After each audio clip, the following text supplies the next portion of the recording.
Minister, I think the first thing I will quickly ask the participants, just very quickly, just stand when I call, because we cannot go one by one doing introductions, otherwise it will take us quite long.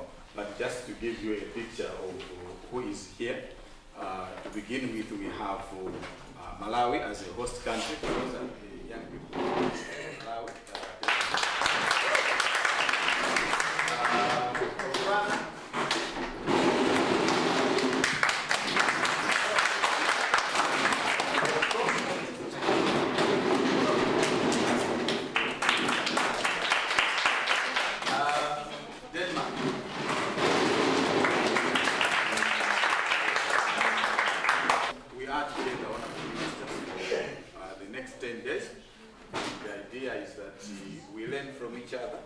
Things. We are going to talk about the various aspects of development, in particular how do we engage young people in international development, but also how do we share experiences, cross-cultural things that we are going to talk about. I want to just ask Mr. Chibwana to briefly introduce the minister before we start the formal issues. Thank you. Good afternoon, ladies and gentlemen. We are privileged to have the Minister for Youth Development and Sports, Honorable Dr. Lucius Kanyumba, MP, who will be shortly officially opening this exchange, as well as welcoming colleagues from other countries. So shortly we have an introduction with the Minister. Thank you. I'm humbled this afternoon to stand before you, Honorable Minister, to make a statement on this occasion of the official opening of the International Youth Exchange event here at Namingazi for 4 countries, which are Malawi, Denmark, Botswana, and Portugal. This, Honorable Minister, follows an intense planning that has taken place between the 4 organizations. Honorable Minister, therefore, I would like to welcome you and your team to Zomba for this particular event. I would also like at this point to extend on behalf of YONECO to the delegates to feel free and be comfortable with the activities that are taking place. Honorable Minister, ladies and gentlemen, let me start by highlighting a brief background on the objectives of the program itself. The program is under Youth Acting Together, which is basically within the global activities under the EU program. EU has a window where it supports participation of young people.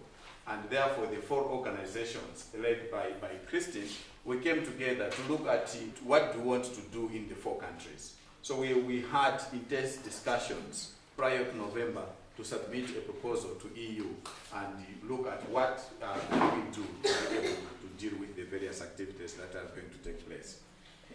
And basically, what we settled before was that we want to bring young people together to participate in various activities, but also to share in terms of learning from each other. So we were said that we are going to look at various things, including culture and other developmental topics that we'll be discussing as we are moving with the program. I'm aware, Honorable Minister, that a lot of questions arise, and in particular, the relationship between the 2 countries in the south and the 2 countries in the north. In fact, one facilitator actually, when I was asking him to come and present, said, excuse me, I'm going to talk about this topic, but the cultures are very divergent. But Honorable Minister, that is part of the learning that we thought this process should take, so that we can learn from the different cultures that are there. So even though we are very distant and very diverse cultural backgrounds, we think that young people are slowly getting into a global world. At this point in time, we're already in a global world. And how do we ensure that young people are indeed taking part in the global world? How can they support each other? We have young people from the south and young people from the north. How do they support each other? How do we build peace if we are not talking to each other? These are questions that we thought that we could be addressing in the process of our discussions here. Honorable Minister, this activity also provides an opportunity for youth workers. Because we have young people, yes, but we also have youth workers who are interacting at various levels. Recently, Honorable Minister, I want to mention that YONECO hosted 2 officers from Denmark under this project, who basically spent 2 weeks within YONECO, learning what is happening in Malawi and trying to see how do we implement our programs and our Indeed, a lot of learning took place, and I want to say that there was a lot of discussions around how do we implement our projects and how do we want to do it. Just recently, I think towards the beginning of the month of July, a workshop took place in Botswana.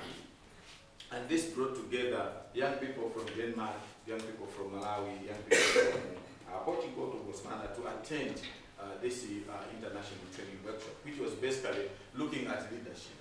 We believe in this program that we need to build leaders, young people who can, when all is done, take over and start dealing with the issues as they come. And I would want to say that some of the participants who have come to this international exchange program were indeed part of the workshop in Botswana, and I think they can testify about what sort of learnings took place in Botswana. Participants in this workshop, Honorable Minister, are going to go through a lot of issues. We are going to look at issues of youth and MDGs. We have just this morning gone through a program on youth and human rights, even though the African Charter is for Africa, but we had a discussion to try and engage and look at how do we support each other in the context of the African Charter. We are going to look at the issues to do with youth and education and youth and environment. More importantly, Honorable Minister, are the issues to do with the cultural issues.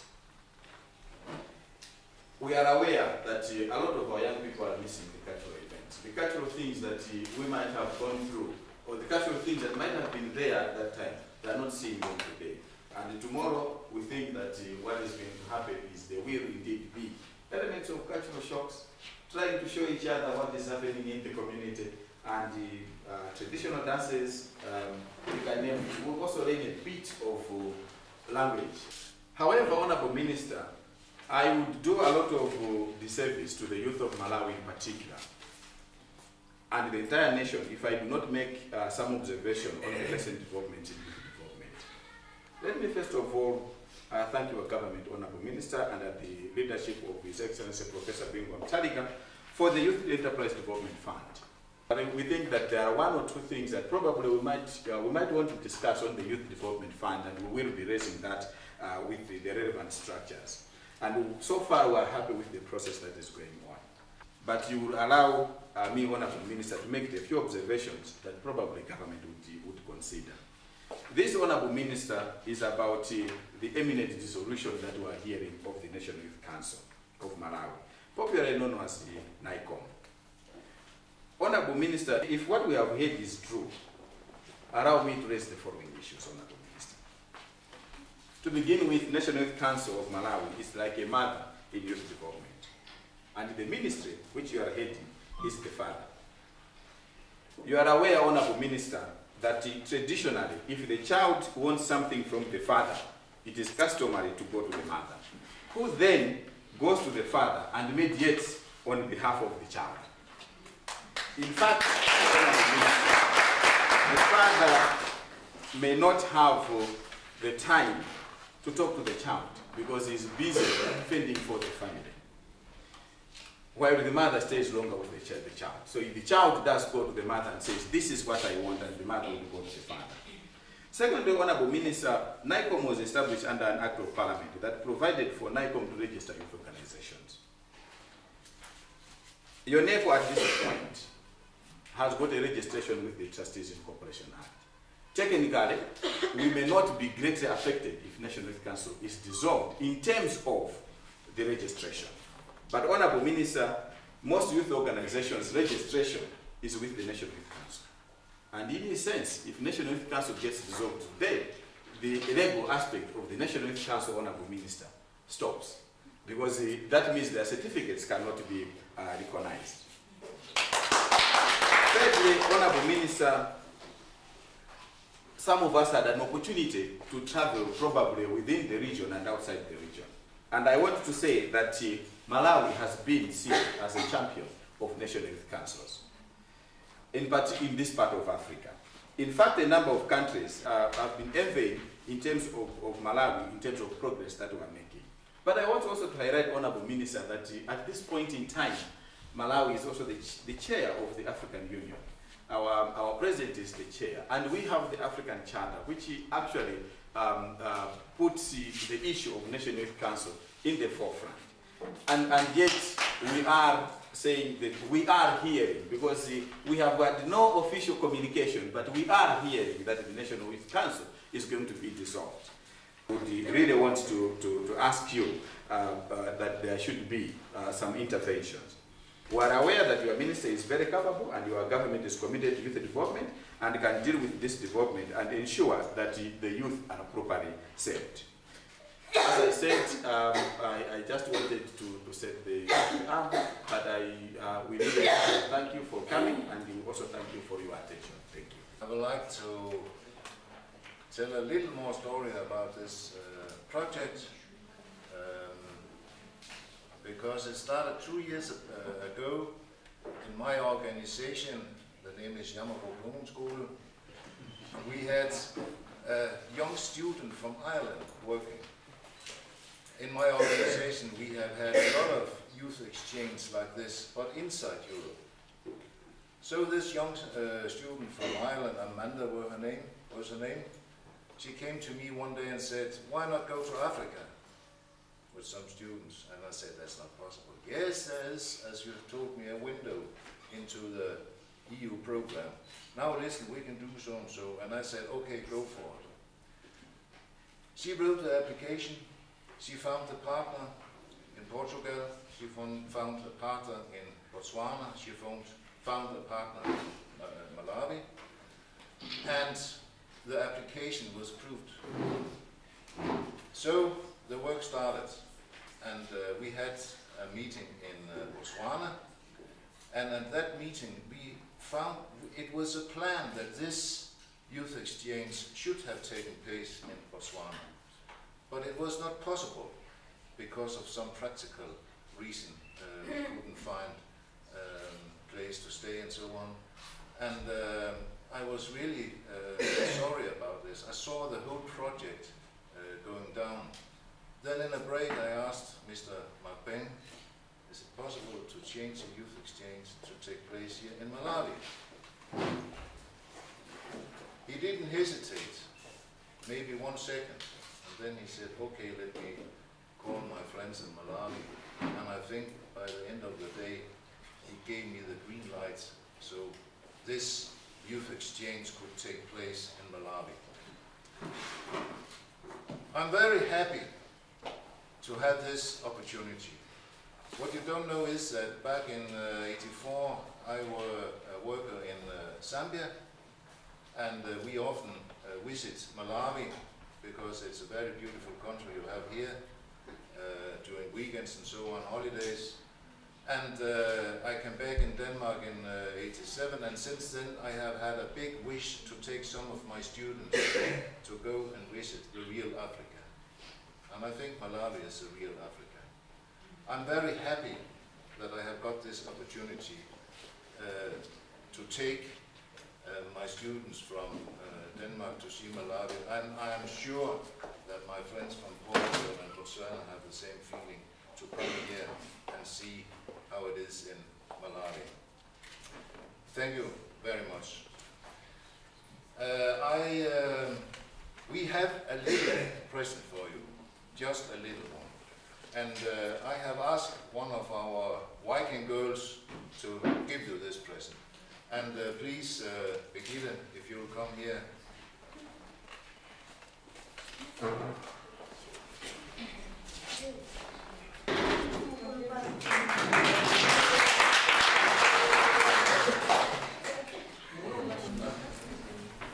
Honourable Minister, welcome to Namingazi in Zomba, where you shall be shortly opening the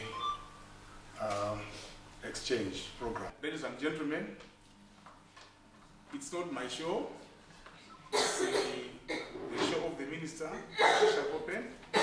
So it is now my singular honor and privilege to invite the Honourable Minister for Youth Development, Honourable Dr. Lucius Kanyumba MP, to officially welcome the delegates and open this function.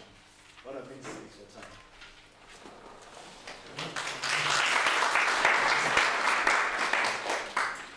The Executive Director for YONECO, Mr. McBen Mkandawire, the Executive Director for the National Youth Council of Malawi, Mr. Aubrey Chibwana, all our delegates, both foreign and the host, that's delegates from Denmark, Portugal, Botswana, and indeed the host, Malawi. Indeed, it gives me great pleasure to be here at Naminga's in Zomba today. And this is my first time to be here to officially open the international workshop for the Youth Acting Together program. Distinguished workshop delegates, invited guests, ladies and gentlemen, let me at the outset warmly welcome all our foreign delegates that have come all the way from Botswana, Denmark, and Portugal. Welcome to the warm heart of Africa. I have been informed that this international workshop is part of an initiative being led by 4 youth organizations from Denmark, Malawi, Portugal, and Botswana. The overarching aim of the initiative is to facilitate and support the active citizenship of young people around local and global issues, particularly those related to the Millennium Development Goals, MDGs. This aim is very much in line with government's policy regarding youth in Malawi.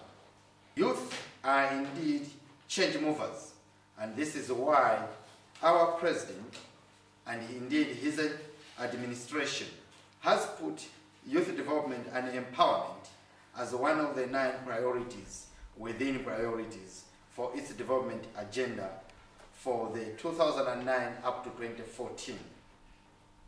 Government has followed up on with the establishment of the 3 billion Youth Enterprise Development Fund as one of the many examples of demonstrating its commitment to youth development. The Youth Acting Together program has as its main component nurturing of democracy among the youth. This is very welcome, noting that youth are the nation today and tomorrow, and unless we effectively build democratic values in this young population, we can forget about having democratic leaders tomorrow. It is said that the leaders of today and tomorrow are created today. And Malawi is a very good example. Our president has indeed set a very good example. And I'm sure the minister who is taking the floor here is not somebody who belongs to the Ministry of the Elderly. It belongs indeed to the Ministry of the Youth. But if the minister is as youthful as I am, all your problems will be solved.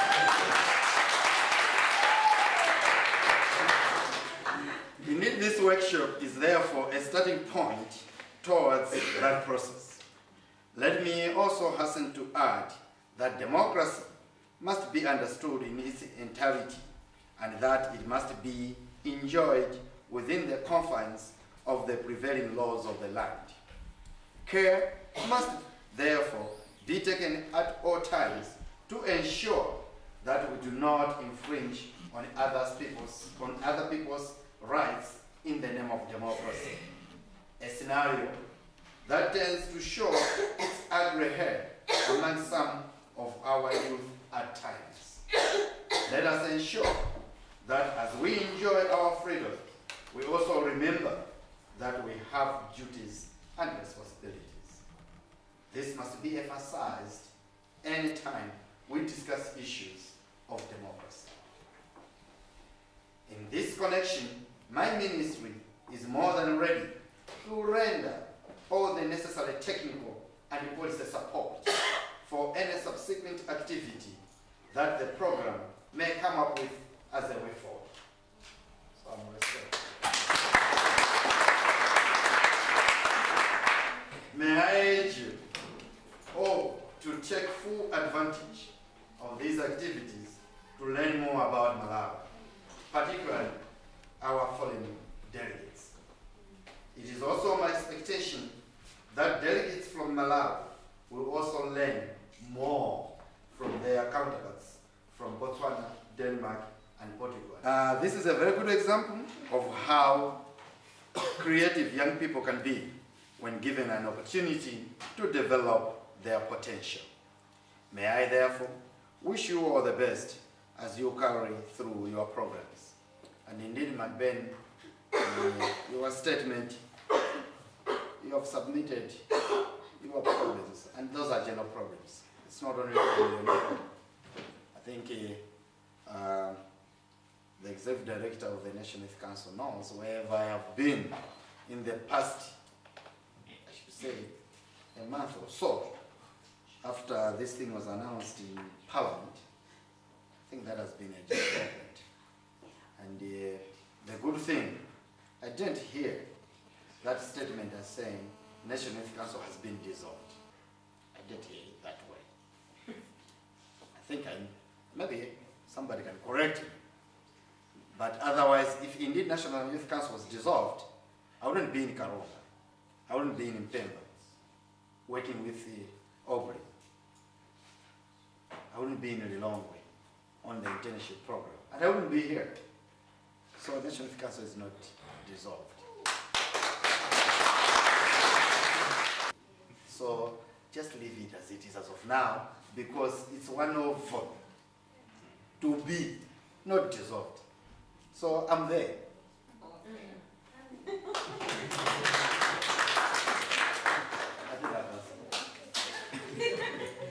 With these few remarks, it is indeed my singular honor and privilege to declare the Youth Acting Together workshop officially opened.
take you through a presentation on the African Youth Charter.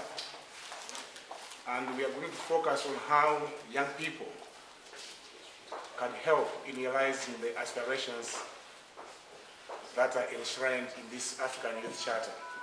In my presentation, I'll follow the following outline. I'll try to introduce what the Charter is all about, go through some highlights of various articles in the Charter.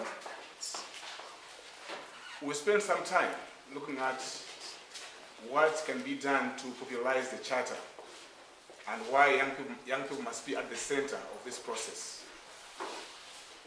We'll look at the process of ratification and signing, as well as depositing. First of all, the African Youth Charter was adopted by the 7th Ordinary Session of the African Union Assembly, held in Banjul, Gambia, on 2nd July 2006. So it's now 4 years since the Charter was adopted. In this case, when I say the Charter, I'm referring to the African Youth Charter. We are talking about youth here, but I want to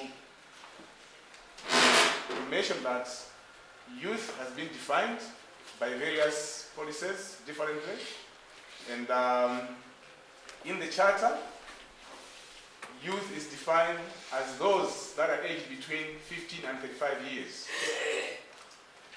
In contrast, the old Malawi youth policy was defining youth as those between 14 to 25. It was revised, but not yet in effect. The new youth policy will be defining youth in Malawi as those between 10 and 29 years. Again, in Malawi, we have a Youth Enterprise Development Fund. This is a loan facility for young people. It is defining youth as those between 18 and 35. So you can see how the division varies. But for the African Youth Charter, it's those between 15 and 35. The Charter has several articles. Article number 1 is looking at the obligation of state parties. State parties are countries that are members of the African Union. So basically, article number 1 is creating a legal framework that supports the enjoyment of the African Youth Charter. Article number 2 is talking about non-discrimination. They are saying that every young person is entitled to enjoy the freedoms that are enshrined in the African Youth Charter. As we look at this